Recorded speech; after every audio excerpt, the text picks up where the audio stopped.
Imbróglio espinhoso, esse caso do crime organizado, buscando cometer homicídio ao senador Sérgio Moro, a desconfiança de Lula em relação à veracidade desse crime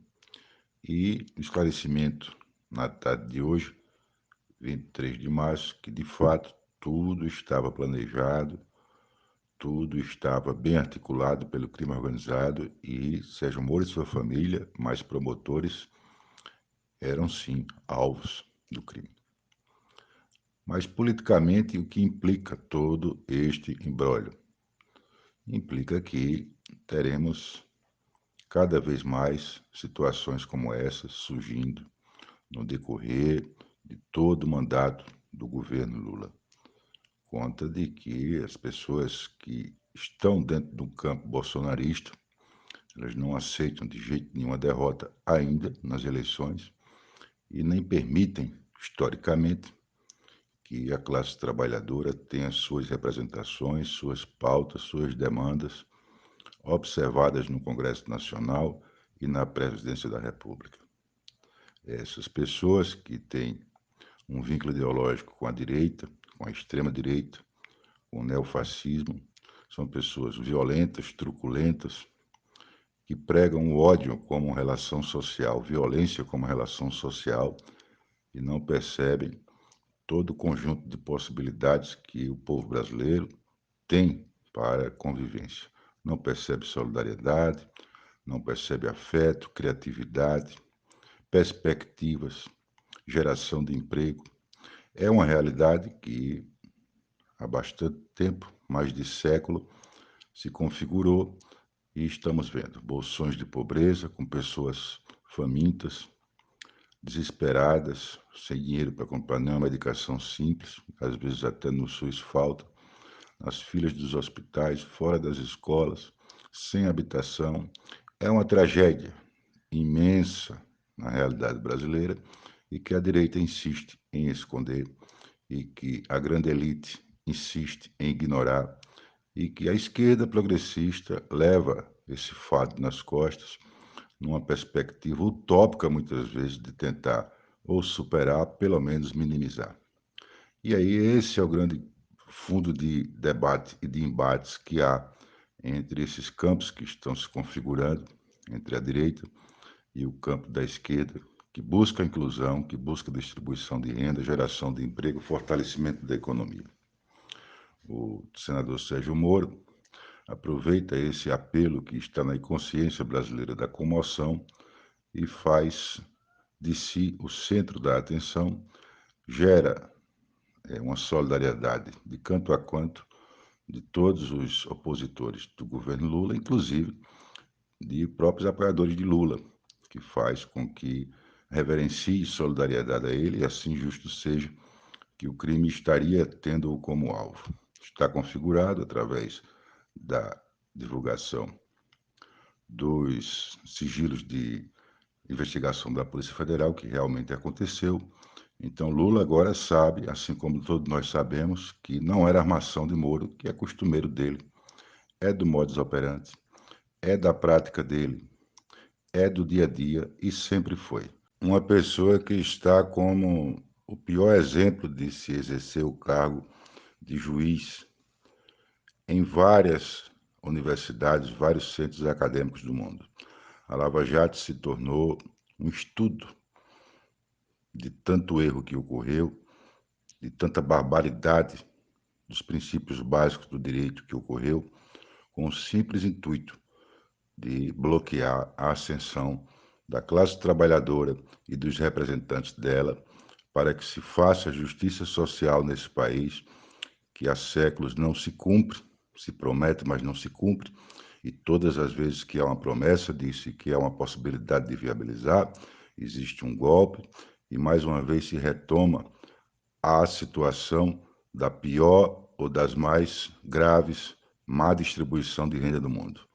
Então, o acúmulo financeiro e econômico em poucas pessoas no Brasil,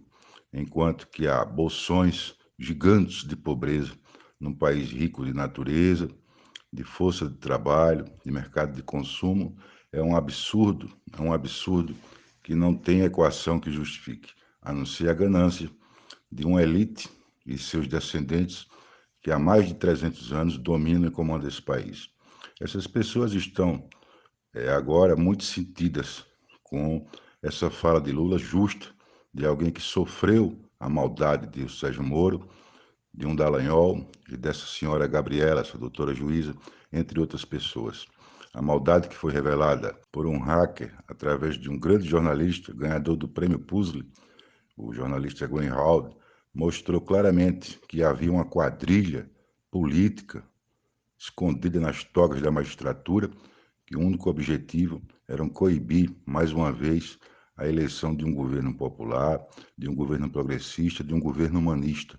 É uma tentativa de perpetuação da lógica neo-escravocrata. É uma tentativa de perpetuação das desigualdades brasileiras que se mantenham como estão, como se fosse uma naturalidade, uma normalidade. Então, esse é o grande pano de fundo desse debate e desse embate. Os traumas que Lula tem pessoalmente de uma série de situações que levaram muito sofrimento precisam ser respeitados. E cada brasileiro que acompanhou atentamente as barbaridades que a Lava Jato fez, destruindo milhões de empregos, destruindo uma construção política séria, que é o Partido dos Trabalhadores, no mundo, respeitado no mundo todo, e acusando-nos de simplesmente serem parte de uma quadrilha e que estavam saqueando o Brasil através de mentiras que disseram, isso nos magoou muito. E não há perdão para mentiras que causam vítimas severas, como tem acontecido há muitos anos, seja de dificuldade de condição de vivência, ou seja mesmo até de pessoas perderem a vida por situações absurdas, onde as fake news passam a tomar a dianteira da verdade. Então a gente está muito magoado e a gente sofre quando vê uma pessoa que simplesmente é um criminoso que em qualquer lugar do mundo estaria preso, sairia do posto de juiz e iria para as cadeias, como é o caso de Sérgio Moro, virar o senador da República. A gente sofre por esse embate ainda que a gente tem que traçar por muitos anos adiante. E é uma pena que a gente não possa deslanchar em menos tempo a capacidade desse Brasil de fazer todo o povo brasileiro, cada pessoa que aqui nasce ou que aqui vive, seja uma pessoa tratada com dignidade e respeito, como todos têm de ser. Esse é o grande pano de fundo que está por trás disso tudo. Então, solidariedade às dores do presidente Lula e às nossas dores também de estarmos sofrendo muito, que a gente não podia nem usar uma camiseta vermelha nas ruas, porque estava instaurado através da Lava Jato, comandada por esse crápula de Sérgio Moro, que nós éramos como uma organização criminosa, quando na verdade milhões de pessoas que somos fazemos a cada dia a possibilidade de um Brasil pacífico, justo, harmonioso, criativo e feliz. A retomada da nação brasileira como um país ético e soberano está em curso. Muitas punições precisam ser realizadas para que a gente consolide os aspectos democráticos como referência e as instituições de Estado ajam de fato no seu papel designado. A Polícia Federal mostra-se com competência suficiente para agir no seu ofício e não em favor do chefe de Estado. E aí salva a vida do senador Sérgio Moro, de sua família, de promotores e outras pessoas. É um exemplo claro que estamos no caminho certo e que provavelmente, graças a Deus, Bolsonaro não se elegeu, que com certeza Sérgio Moro não teria esse mesmo tratamento que teve da Polícia Federal, porque a Polícia Federal, ele sabe, estava aparelhada na mão de Bolsonaro e trabalhava como se fosse, muitas vezes, um tipo de jagunço de suas intenções. Estamos vencendo e retomando a dignidade de nossos agentes federais, de nossos servidores, e com certeza outros campos do Estado brasileiro vão retomar o seu rumo correto de ação. Portanto, vamos seguir adiante, firmes, que toda querela que possa haver, ela pode ser uma lição significativa para que a gente melhore cada vez mais a qualidade de vida desse país.